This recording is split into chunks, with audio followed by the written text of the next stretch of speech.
The plane's engines roared as it hurtled through the clouds, but nothing could drown out the piercing cries of the infant in Seat 2A. Everly Harrington clutched her 6-month-old daughter, Lila, to her chest, her designer suit rumpled and her perfectly coiffed hair falling into disarray.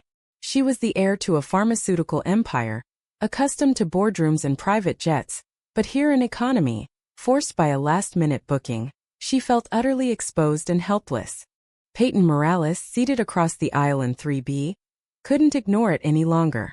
The 21-year-old college junior, with her backpack stuffed under the seat and earbuds dangling from her neck, had been trying to focus on her sociology notes.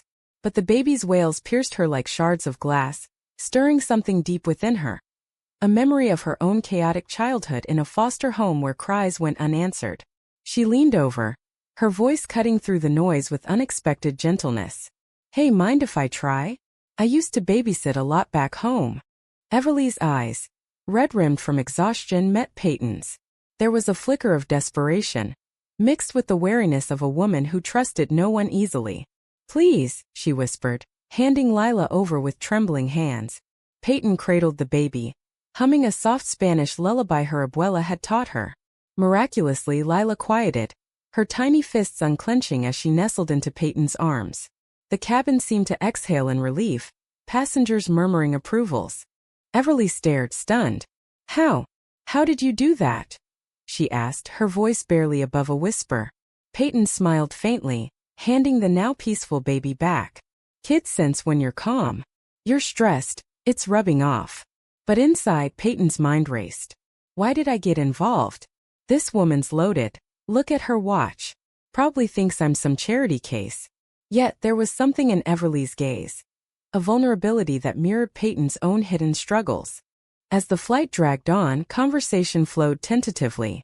Everly introduced herself, omitting the Harrington name at first, talking instead about the chaos of single motherhood after a messy divorce from a man her family had pushed her into marrying. "My ex was more interested in the family fortune than in us," she confessed, her fingers twisting her wedding band scar. Peyton nodded, sharing bits of her life.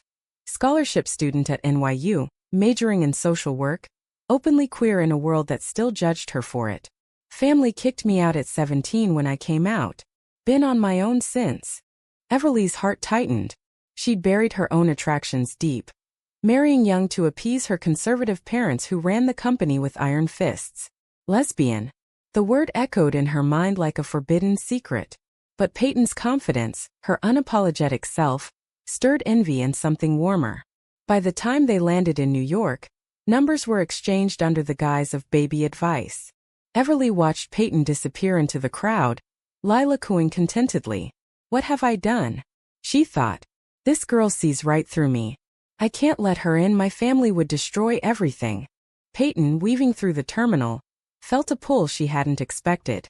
That woman, Everly, looked like she carried the weight of the world. "Why do I care? I'm just a broke student. She's probably slumming it for a thrill."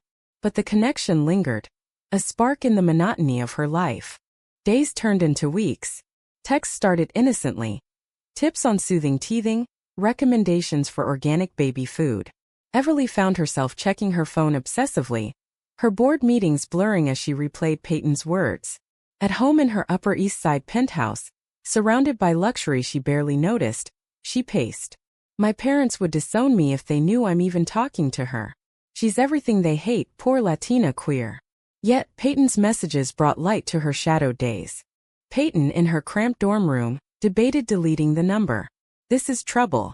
She's straight, married once, has a kid.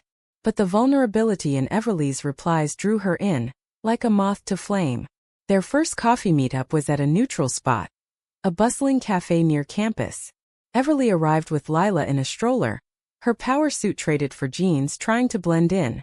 "You look different," Peyton said, stirring her latte. Everly blushed. "Trying not to scare you off." The conversation deepened quickly. Everly admitted the pressure from her family. "They expect me to remarry, produce more heirs. Lila's not enough because she's a girl." Peyton's jaw tightened. "That's bullshit. You're more than a baby factory." Inside, Everly wrestled. Why does her anger feel so validating? I've never had someone fight for me like this. As they parted, a hug lingered too long. Peyton pulled back, heart pounding. What am I doing? She's not ready for this. Everly drove home, mind swirling. That touch felt right. But the risks, my inheritance, my daughter. I can't. Yet, meetings became frequent. Walks in Central Park, where Lila giggled at Peyton's silly faces. Everly opened up about her suppressed feelings. In college, there was this girl. But I pushed it away. Family values, you know? Peyton shared her scars. Bullying, rejection. Coming out cost me everything, but hiding would have killed me. Tension built. One evening, over takeout in Everly's penthouse, Peyton insisted on paying her share. They argued. You're living a lie, Peyton said, frustration boiling. For what? Money. Everly snapped back. It's not that simple. I have Lila to think about.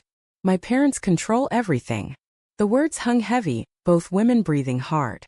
In the silence, Everly's hand brushed Peyton's. A spark ignited, but they pulled away. Peyton left, storming into the night. Idiot, she berated herself. Pushing too hard.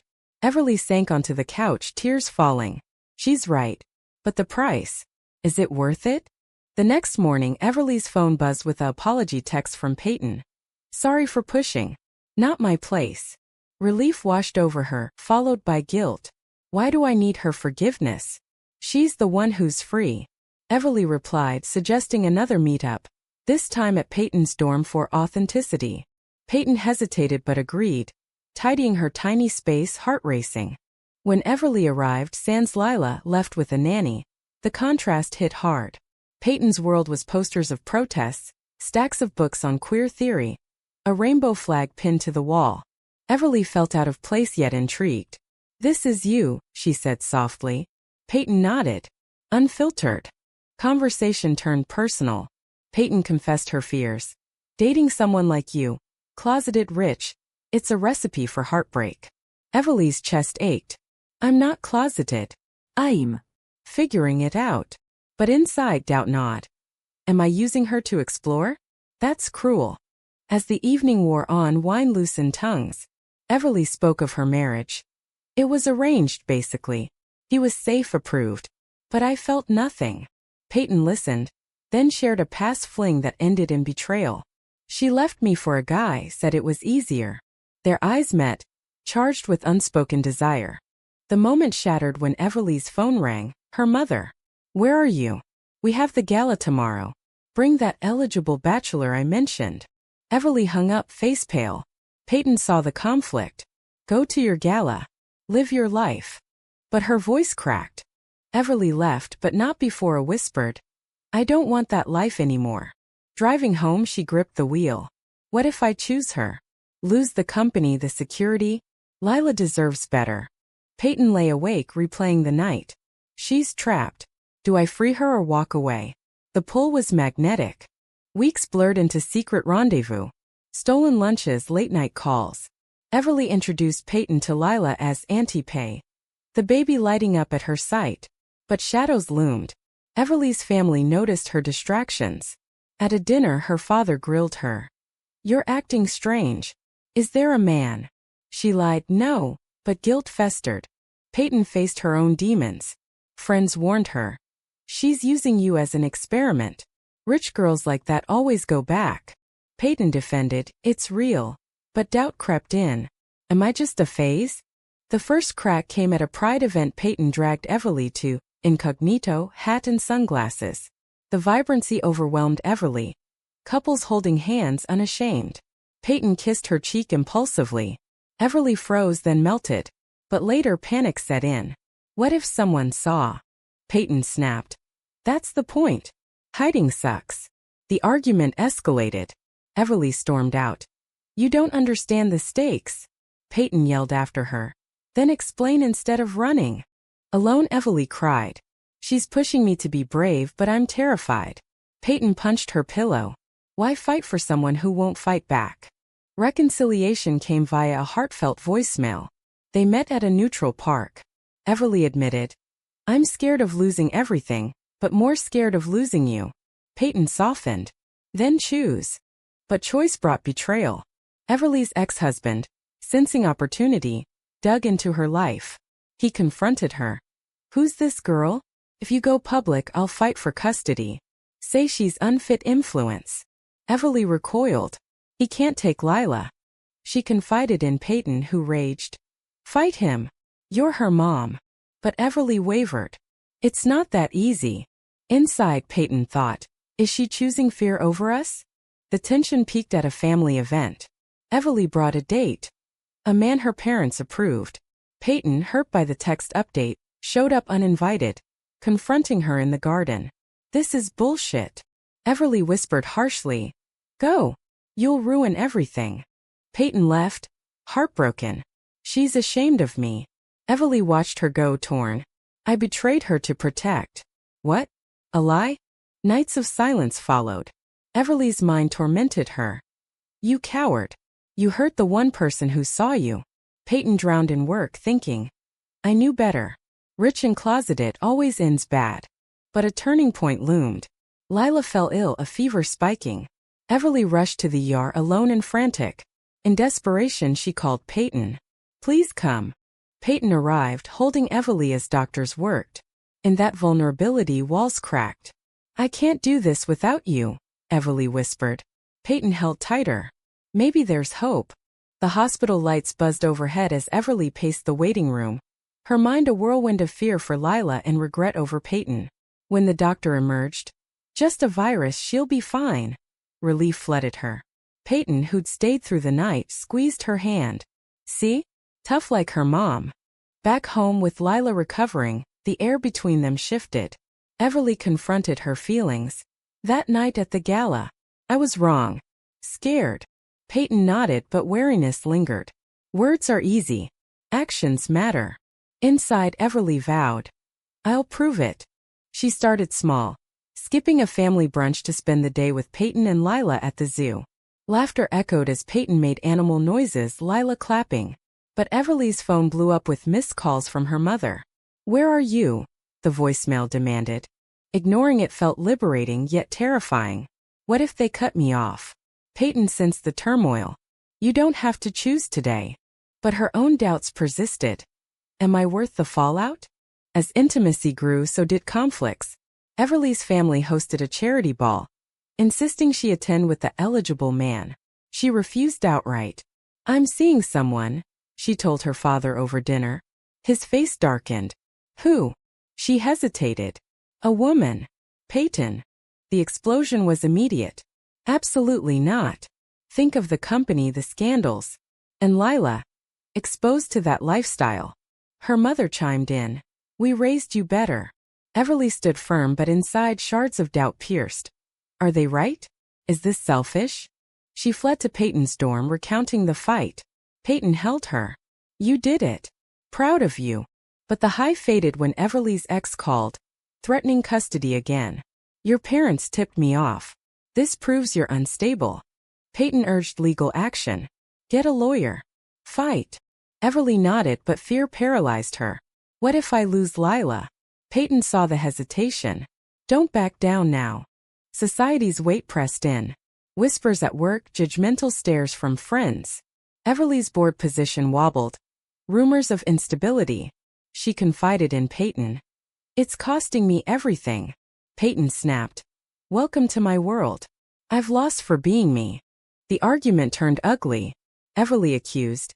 You don't get the pressure. Peyton retorted. You chose this half-life. Hurt. Everly left. Alone, she thought. Is love worth this destruction? Peyton regretted her words. She's trying. Am I too harsh? Reunion came via surprise. Peyton showed up at Everly's office with lunch. Truce. They talked honestly. Everly admitted. I'm terrified of failing Lila. Peyton shared. I fear you'll resent me. Bonding deepened, but betrayal struck from unexpected quarters. Peyton's roommate, jealous of the time spent, outed their relationship on social media, tagging Everly's family. Chaos ensued. Everly's parents arrived unannounced. End this now, or you're out of the will. And we'll support your ex in court. Everly faced them. I love her. That's not changing. They left in fury, cutting ties. Devastated, Everly turned to Peyton. They disowned me. Peyton comforted, but guilt gnawed. This is my fault. Her roommate's betrayal. Peyton confronted the roommate. Why? The response. You're changing. For her money. Peyton realized. Not everyone supports us. With finances strained, Everly's access frozen. She moved in with Peyton temporarily. The dorm was cramped but intimacy flourished. Late nights sharing dreams. Everly whispered, "You're my family now." But reality bit. Job hunts for Everly, student loans for Peyton. Lila's needs.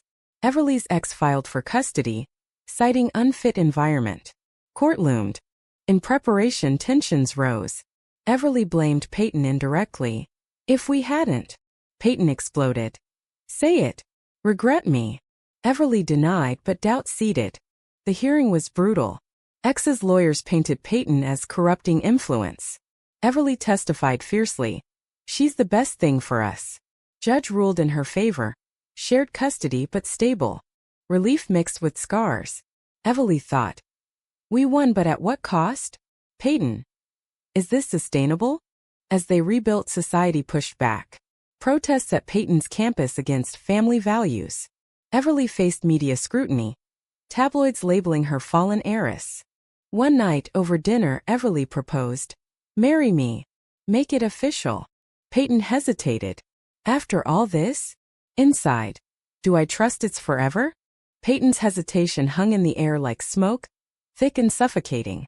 Everly's proposal, whispered over candlelight in their now shared apartment. A step up from the dorm, funded by Everly's freelance consulting, felt both rushed and inevitable. I mean it, Everly pressed, her eyes pleading. We've fought through hell. Let's commit. But Peyton pulled back. It's not that simple. Your family's gone, but mine? They disowned me years ago. And society? We're still targets. Inside, her mind screamed. What if she leaves when it's hard? Rich girls have options. Everly persisted, hurt flickering. I chose you over everything. Doesn't that count? The argument simmered, unresolved.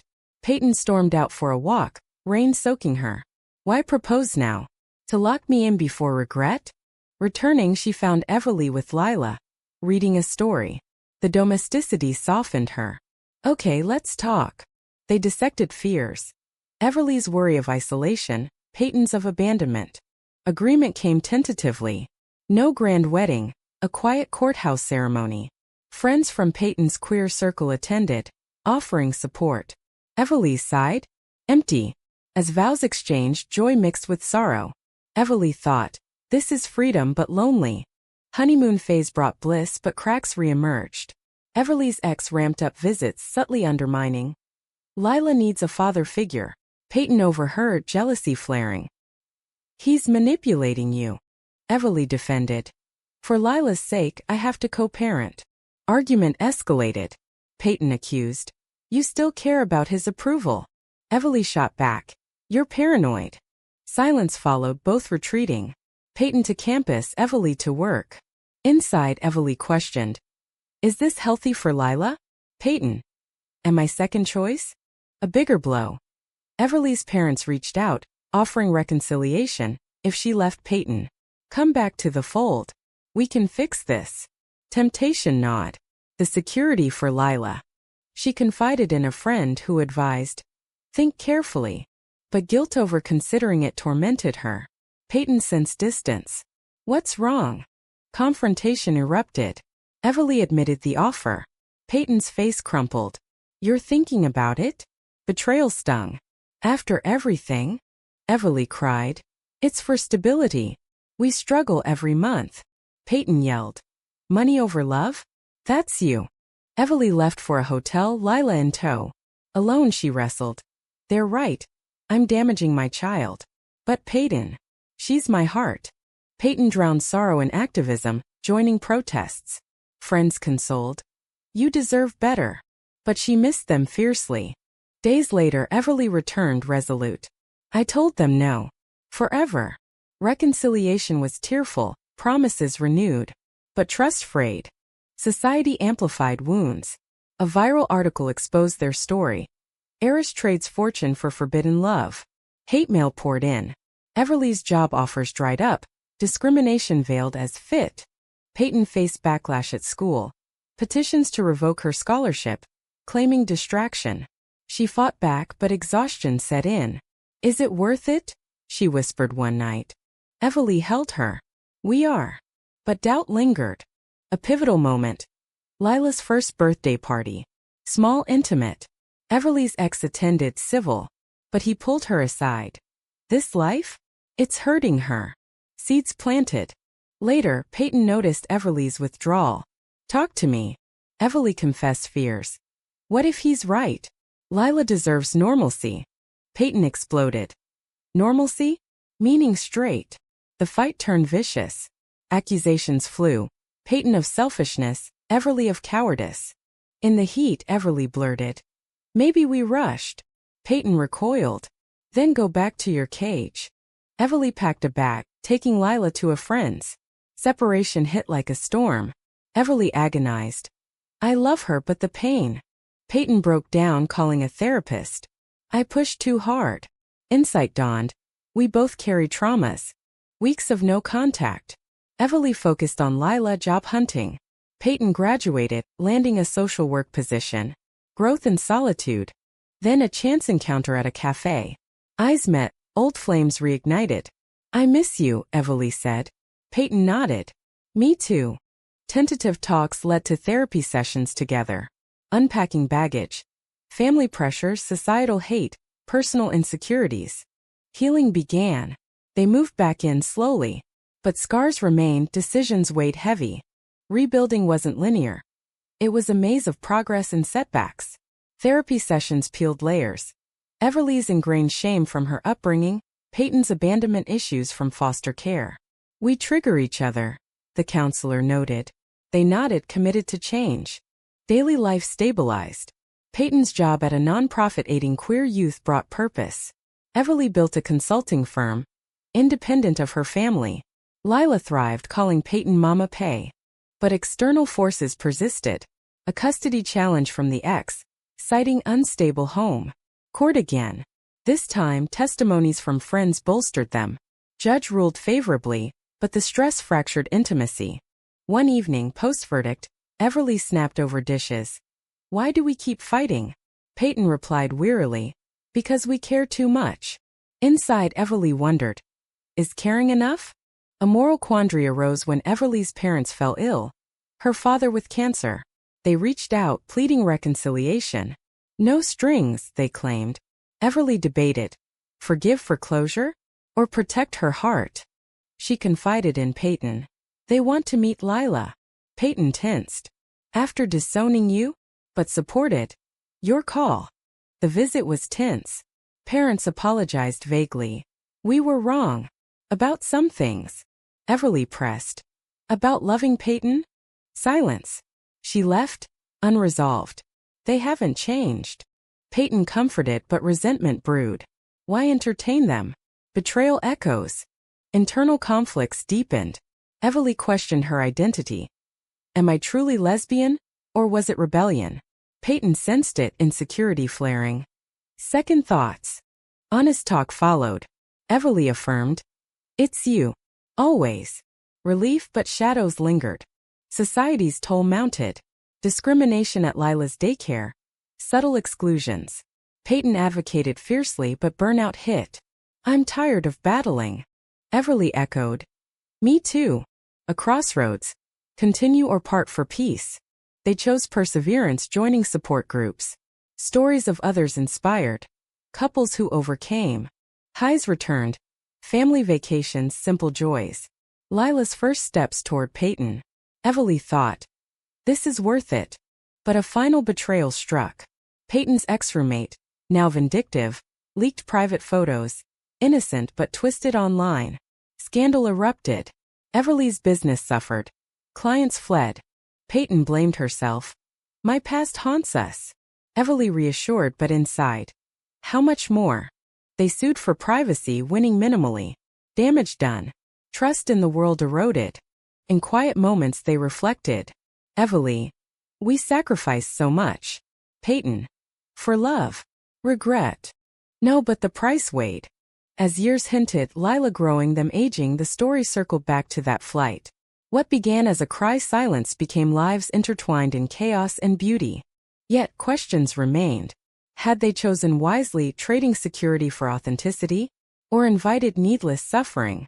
Was sacrificing family ties and societal acceptance the right path to true love? Or a selfish pursuit that endangered innocence?